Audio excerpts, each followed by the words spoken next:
மொத்தத்தில் இந்த காணொலி வாயிலாக நான் சொல்லக்கூடிய கருத்து என்ன அப்படின்னா, ஐயா சுபவி அவர்களுடைய கருத்து தான். தோழர் மரியாதைக்குரிய நாகை திருவள்ளுவன், டக்குன்னு மறந்து வேற போயிருது, நாகை திருவள்ளுவன் அவர்கள் பாதுகாக்கப்பட வேண்டும்.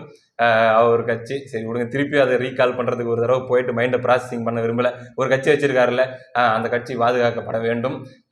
அதுக்கு பின்னணியில் யார் இருந்தாலும், அது சீமான் அவர்களாக இருந்தாலும் சரி, இல்லை இன்டர்நேஷனல் லெவல்ல ட்ரம்ப்போ ஜோ பைடனோ இல்லது வேற யாராச்சும் இன்னும் யாராச்சும் இருந்தாலும் சரி, இந்த வடகொரியால ஒரு ஆள் இருக்காப்புல, அவர் மேலேயும் லைட்டா சந்தேகம் இருக்குதுங்க ஐயா.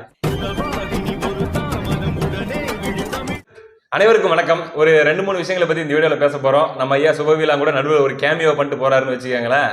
என்ன பண்றது, இப்பெல்லாம் நம்ம ஐயா சுபவிக்கு ஃபேன்ஸ் அதிகமாக போச்சு. நம்ம சேனல்ல பாக்குறவங்க கிட்ட ஒரு 4 நாள் அவரை பத்தி பேசலனாலே, என்ன எங்கால நீ கண்டுக்க மாட்டேங்கிற, இதுதான் நீ செய்யற மரியாதையா அப்படின்ற மாதிரி கமெண்ட்ல கேட்க ஆரம்பிச்சிடுறாங்க. அதனால சரி, அவருக்கும் ஒரு சின்ன ஒரு கேமியோ ரோல் கொடுத்துடலாம், ஸ்கிரீன் ஸ்பேஸ் அவருக்கும் கொஞ்சம் கொடுக்கலாம் அப்படின்ற மாதிரி. ஏன்னா அவர் ஒரு வேலையை பார்த்து வச்சிருக்காரு, அதுக்காக தான்.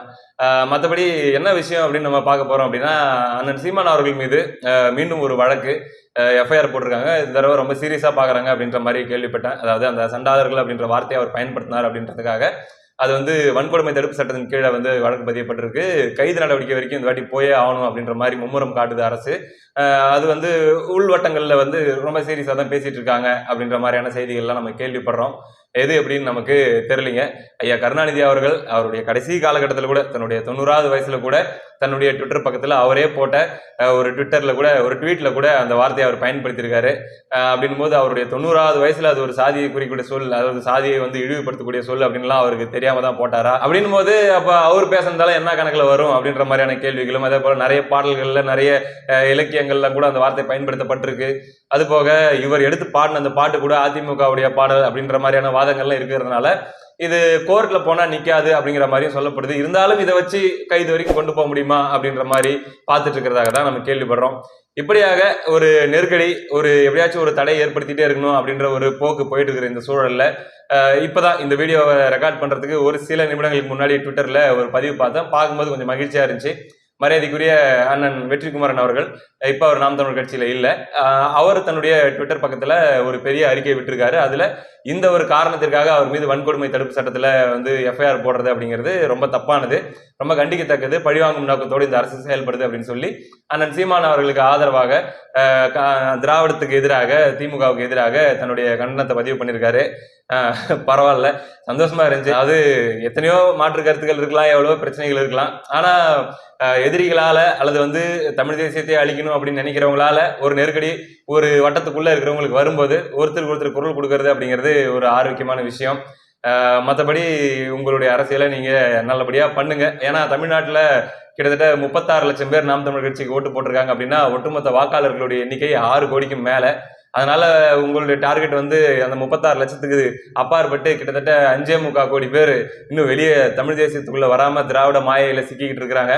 அவங்கள தமிழ் தேசியத்துக்குள்ள கொண்டு வர்றதுக்கான ஒரு எஃபர்ட்டாக, அப்படியான ஒரு பாதையாக இருந்தா ரொம்ப அழகா இருக்கும் அப்படின்றது தான் என்னை போன்ற வெல் விஷர்ஸுடைய கருத்து. தமிழ் தேசியம்னா நாம் தமிழர் கட்சியும் கிடையாது, உங்களுடைய அமைப்பும் கிடையாது. எல்லாரும் ஒன்னா இருந்தா நல்லா இருக்கும் அப்படின்னு நினைக்கிறோம். அப்படி ஒன்னா இல்லாத பட்சத்துல அட்லீஸ்ட் ஒரு ஆரோக்கியமா இருந்தா நல்லா இருக்கும் அப்படின்னு நினைக்கக்கூடிய ஒரு சாதாரண ஒரு ஆள் தான் நான். அதனால என்னுடைய விருப்பத்தை தெரிவிச்சுக்கிறேன். அவருடைய பதிவு பார்க்கும்போது ரொம்ப மகிழ்ச்சியா இருந்துச்சுங்க. அடுத்ததாக ஒரு 4-5 நாளா திராவிடர்கள் போட்டு பயங்கர சீரியஸா டிஸ்கஸ் பண்ணிட்டு இருக்கிற, அவங்க வட்டத்துக்குள்ள மட்டும் டிஸ்கஸ் பண்ணிட்டு இருக்கிற ஒரு செய்திக்குள்ள வந்துடலாம். என்னன்னா, நாகை திருவள்ளுவனை கொலை செய்ய சதி, வசமாக சிக்கிய சீமான், ஆதாரங்கள் அம்பலப்பட்டது அப்படின்ற மாதிரி வீடியோக்கள் எல்லாம் போட்டு தொடர்ச்சியாக ஏய் மோதி பார்த்துடலாமா சீமானே அப்படிங்கிற மாதிரி ஏதோ அந்த சைடு வந்துட்டு இருக்குது.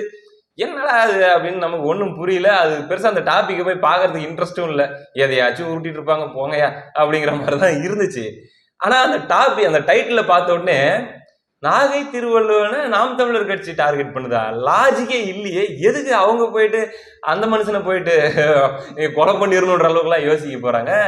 இது எப்படியா அது இவங்களுக்கும் அவங்களுக்கும் எப்போ பஞ்சாயத்து வந்துச்சு? கடைசியா 1 வருஷமே இருக்கும்னு நினைக்கிறேன். அந்த ஈரோடு கிழக்கு தேர்தல் டைம் தான் நினைக்கிறேன். அப்ப அவர் மேடையில பேசின ஒரு பேச்சுக்காக அவங்க அது இதுன்னு பேசிக்கிட்டு போராட்டம் பண்ணிக்கிட்டு ஆர்ப்பாட்டம் பண்ணிட்டு எல்லாம் பண்ணிட்டு இருந்தாங்க. அப்புறம் அவங்க பண்ணிட்டே இருந்தாங்க, இவங்க கண்டுக்காமே விட்டாங்க ஒரு ஸ்டேஜ்ல. அப்புறம் அது அப்படியே அமைதியா போயிடுச்சு.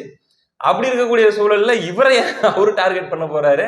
இது என்ன புது பொருளையா இருக்குதுன்ற மாதிரி தான் இருந்துச்சு. இருந்தாலும் சரி ஏதோ சொல்றாங்களே, இவங்க தரப்பு என்ன சொல்றாங்க, பதில் சொல்றாங்கன்னு பார்ப்போம், நாம் தமிழர் சைட்ல இருந்து என்ன விளக்கம் வருது பார்ப்போம் அப்படின்னு சொல்லிட்டு நான் அப்படியே அமைதியா இருந்தேன். அப்புறம் அந்த சைட்ல இருந்து வீடியோக்கள்லாம் வந்துச்சு, பார்க்க நேர்ந்தது. அவங்க என்ன சொல்றாங்கன்னா, இது முழுக்க முழுக்க போலியான ஒரு கான்வர்சேஷன், அது 100% போலி, இது வந்து அவங்கள ஃபேக்கா உருவாக்கி வேணும்னே ஒரு இப்ப நடந்துட்டு இருக்கிற தமிழ்நாட்டில் நடந்துட்டு இருக்கிற இந்த அரசியல் சார்ந்த விஷயங்களை டைவெர்ட் பண்றதுக்கும், நாம் தமிழ் கட்சியை சும்மா ஒரு மாதிரி சீண்டிக்கிட்டு அவங்களுடைய புகழ் வெளிச்சத்தை அதிகப்படுத்திக்கிறதுக்கும் ஒரு அட்டென்ஷன் சீக்கிங்காகவும் பண்ணிட்டு இருக்கிறாங்க. இது மட்டும் இல்லாம இவங்க மேல நாங்க போய் புகார் கொடுக்க போறோம் அப்படின்ற மாதிரிலாம் கூட சொல்லிட்டு இருந்தாங்க. நான் கேள்விப்பட்டேன், இப்படியாக ஒரு சமூகத்துல குழப்பம் ஏற்படுத்தும் வகையில அவதூறு பரப்பிட்டு இருக்கிறாங்கன்னு சொல்லி நாம் தமிழர் சார்பில் புகார் கொடுக்கப்பட்டிருக்கிறதாக கேள்விப்பட்டேன். அதை நான் என்னன்னு வெரிஃபை பண்ணிட்டு சொல்றேங்க. இப்படியாக இருக்கக்கூடிய இந்த சூழல்ல பாத்தீங்கன்னா ஒரு முக்கியமான ஆளுமை இது சம்பந்தமாக அறச்சீற்றம் கிளம்பிடுச்சுங்க. அவருக்கு அப்பப்ப கிளம்பிடும். நானே போன வீடியோல சொன்னேன்ல, தோழர் சுபை வேற திடீர்னு அவருக்கு வந்து அறச்சீற்றம் வேற வகுத்தால போற மாதிரி வந்துருச்சுன்னா நிக்காது, ஒரு 7-8 தடவை ஒரு நாளைக்கு போயிட்டே இருக்கும் அறச்சீற்றம். அதனால வந்து அவர் அறச்சீற்றம் கொள்ளாம பாத்துக்கங்க அப்படின்ற மாதிரி சொல்லியிருந்தோம் இல்லையா. இந்த விஷயத்துல டக்குன்னு கிளம்பிருச்சு. அப்ப என்ன பண்ணிட்டாரு, நாகை திருவள்ளுவனை பாதுகாப்போம், நாம் தமிழரின் வன்முறையை சாய்ப்போம் அப்படின்ற தலைப்புல வீடியோ போட்டு விமர்சிக்க கூட முடியல, விமர்சிச்சா கூட கொலை செஞ்சிருவேன் அப்படின்னு சொல்லி நாம் தமிழர் கட்சியில மிரட்டிட்டு இருக்கிறாங்க. பாத்தீங்களா, இப்ப எப்படியோ பரவாயில்ல, தோழர் நாகை திருவள்ளுவனுக்கு பாதுகாப்பு கொடுத்துட்டாங்க, போலீஸ் பாதுகாப்பு. ஆனா அவரோட இது முடிஞ்சிருமா? யார் விமர்சிச்சாலும் இவங்க இப்படித்தானே பண்ணுவாங்க. அப்ப வந்து இவங்களைத்தான் வந்து இந்த இடத்துல இருந்து அப்புறப்படுத்தணுமே தவிர ஒருத்தருக்கு நம்ம பாதுகாப்பு கொடுத்துட்டு இருக்க முடியாது அப்படிங்கிற ஒரு கோணத்துல ஐயா சுபவி அவர்கள் ஒரு வீடியோ போட்டு தன்னுடைய அறச்சீற்றத்தை வெளிப்படுத்தி இருக்கிறார். இந்த நேரத்துல ஐயா சுபவி அவர்களுக்கு தோளோடு தோல் நிற்கணும் அப்படின்னு சொல்லி எனக்கு காலையில இருந்து ஒரு மாதிரி பிராண்டிக்கிட்டே இருந்துச்சு. சரி நின்றுவோம் அப்படின்ட்டு தாங்க இந்த வீடியோ. என்ன அப்படின்னா, ஐயா சுபவி அவர்களுடைய அந்த கூட்டரை வந்து நான் 100% சப்போர்ட் பண்ணி இப்ப போய் அவர் கூட நின்னுக்கிறேன். ஆமாங்கய்யா, தோழர் நாகை திருவள்ளுவனை பாதுகாப்போம். ஏன் அப்படின்னா அவர் ஒரு முக்கியமான அரசியல் கட்சி தலைவர், ஒரு ஆளுமை அப்படின்ற மாதிரி நீங்களே வீடியோல சொல்லியிருக்கிறீங்க. அப்படின்னும் போது இருக்கலாம், எப்படியாப்பட்ட கொலை மிரட்டல் யார் பண்றாங்க அப்படின்னு நம்மளால இதெல்லாம் கணிக்க முடியாத காலகட்டமா இருக்குதுங்க ஐயா.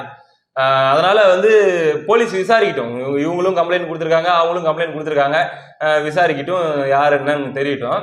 ஆனா நம்ம ஐயா சுபவி, நீங்க, நானு, நம்மள மாதிரி ஐயா இவரு தோழர் நாகை திருவள்ளுவனை பாதுகாப்போம் நினைக்கக்கூடிய நம்ம சக்திகள் நம்ம என்ன பண்ணணும் அப்படின்னா, நம்முடைய புலன் விசாரணை, நமக்குள்ள பண்ணிக்கிற புலன் விசாரணையையும் நம்முடைய சந்தேக பார்வையையும் வெறும் சீமான் அப்படின்ற அளவுல சுருக்கிக்க கூடாது. இங்கதான் நம்ம தப்பு பண்றோமோ அப்படின்னு எனக்கு தோணுதுங்க. ஏன்னா அவர் ஒரு பெரிய ஆளுமை, யாரு, நாகை திருவள்ளுவன். அப்படின்னும் போது இது ஏன் ஒரு நேஷனல் லெவல் போட்டப்பட்ட ஒரு பிளானா இருக்கக்கூடாது, ஒரு சதியா இருக்கக்கூடாது? டெல்லியிலயோ மும்பையிலயோ இருக்கக்கூடிய ஒரு பெரிய தலைவர்கள், தமிழ்நாட்டுல நாகை திருவள்ளுவன் ஒருத்தர் வந்துட்டு இருக்கிறாரியா, பெரிய தலைவரா இருக்காரு, அவர் வளர்ந்து வந்தாருன்னா தேசிய அரசியல்ல ஒரு பெரிய பிரச்சனை வந்துடும், இப்பயே அப்படி விடக்கூடாது அப்படிங்கிற மாதிரி ஏதாச்சும் பிளான் போட்டு தேசிய லெவல்ல ஏதாச்சும் இருக்குமா ஐயா? அப்படி ஏதாச்சும் ஒரு சந்தேகம் இருக்குதா? அந்த மாதிரியான ஒரு கோணத்திலையும் இதை அணுகுனா என்ன? அல்லது தேசிய லெவல்ல கூட விட்டுறலாம், அது கூட கொஞ்சம் சின்ன லெவல்ல தான் எனக்கு தோணுது. கொஞ்சம் இன்டர்நேஷனல் லெவல்ல கூட சர்வதேச அளவுல இதுல எதனா சதி இருக்குமா அப்படிங்கிற ஒரு புலனாய்வு பார்வையை மேற்கொண்டாதான் என்ன. சந்தேகப்படுறது பண்ணுங்கயா, நல்லதுதான். வெறும் சீமான் அவர்கள் தான் திட்டமிட்டாருன்ற அளவுக்கு நீங்க வந்து இவ்வளவு அனுபவம் உள்ள ஒரு சின்ன லெவல்ல சுருக்கிக்காதீங்க. இது இப்படி கூட இருக்கலாம், Joe Biden, Vladimir Putin, Trump, இந்த மாதிரியான ஆட்கள் ஏதாச்சும் இந்த வாட்ஸ்அப் சாட்டுக்கு பின்னணியில் இருக்கிறதுக்கு வாய்ப்பு இருக்கா? நீங்க என்ன நினைக்கிறீங்க? இந்த ஆங்கிள்லயும் எதுக்கும் யோசிச்சு பாருங்கய்யா. ஏன்னா சுபு ஐயா குரல் கொடுத்திருக்காருன்னும் போதே அது உண்மையிலே அவருடைய மனசுக்கு மிகப்பெரிய அளவுல மருந்து போட்ட மாதிரி இருக்கும். யாருக்கு? நாகை திருவள்ளுவன் தோழருக்கு. என் காவல்துறை பாதுகாப்பை விட சுபு ஐயா போட்டார் பாரு ஒரு வீடியோ, இப்பதான் ஐ ஃபீல் சேஃப் அப்படின்ற மாதிரி. அவர் பாதுகாக்கப்படணும், நிச்சயமா பாதுகாக்கப்படணும், அதுல எந்த மாற்று கருத்தும் இல்லை.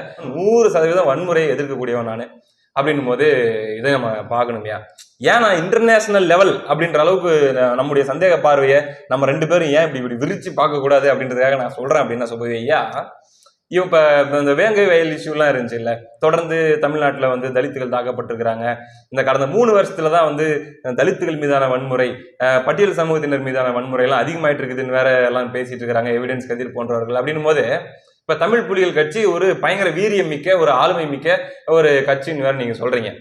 அப்படின்னும் போது அவங்க ஏதாச்சும் ஒரு கோவத்துல போஸ்ட் ஓட்டியிருந்தாங்கன்னா, அதாவது இப்படியான கொடுமைகள் எல்லாம் நடந்து கொண்டிருக்க, வேங்கை வயலில் இப்படியாக பிரச்சனைகள் இன்னும் தீர்வு கிடைக்காமல் இருக்க காரணமாக இருக்கிற அமெரிக்க ஏகாதிபத்தியமே உனக்கு நான் சவால் விடுகிறேன் அப்படின்ற மாதிரி ஏதாச்சும் போஸ்ட் கிஸ்ட் இவங்க ஒட்டியிருப்பாங்களோ, அந்த போஸ்ட் ஏதாச்சும் அந்த உலகத் தலைவர்களுடைய கண்ணில் பட்டு, ஐயோ நாகை திருவள்ளுவனா பயங்கரமான ஆளாச்சு, என்னையா நம்மளையெல்லாம் இந்த விஷயத்துல கோர்த்து விடுறாரு, விடக்கூடாதா, இப்படியாக ஒரு சதி திட்டம் தீட்டி அதுக்கப்புறமா வந்து இங்க இருக்கக்கூடிய லோக்கல் ரவுடிகளோட வாட்ஸ்அப் உரையாடல வந்து கூகுள் டிரான்ஸ்லேட் யூஸ் பண்ணி ஏதாச்சும் சேட் பண்ணியிருப்பாங்களோ, இன்டர்நேஷனல் லெவல்ல இதுக்கு முன்னாடி சதி இருக்குமோ அப்படின்ற ஒரு பார்வையும் பார்த்தா என்ன தப்பு அப்படிங்கிற மாதிரியும் நீங்க ஏன் ஒரு கேள்வி எழுப்பக்கூடாது அப்படின்றதையும் நான் உங்ககிட்ட ஷேர் பண்ணிக்கிறேங்க. ஏன் அப்படின்னா, இவ்வளோ பெரிய மனுஷன், இவ்வளோ பெரிய ஆளுமை இன்வால்வ் ஆயிருக்கிறீங்க, இந்த விஷயத்துல வாய்ஸ் அவுட் பண்ணிருக்கிறீங்க அப்படின்னா, இது ஏன் வெறும் மாநில லெவல் பிரச்சனையா இருக்கணும், ஏன் இன்டர்நேஷனல் லெவல் பிரச்சனை இருக்கக்கூடாது அப்படிங்கிற மாதிரி நீங்க வந்திருக்கிறீங்களே அப்படின்னும் போது ஒரு மாதிரி பதட்டமா வருதுங்க. மொத்தத்தில்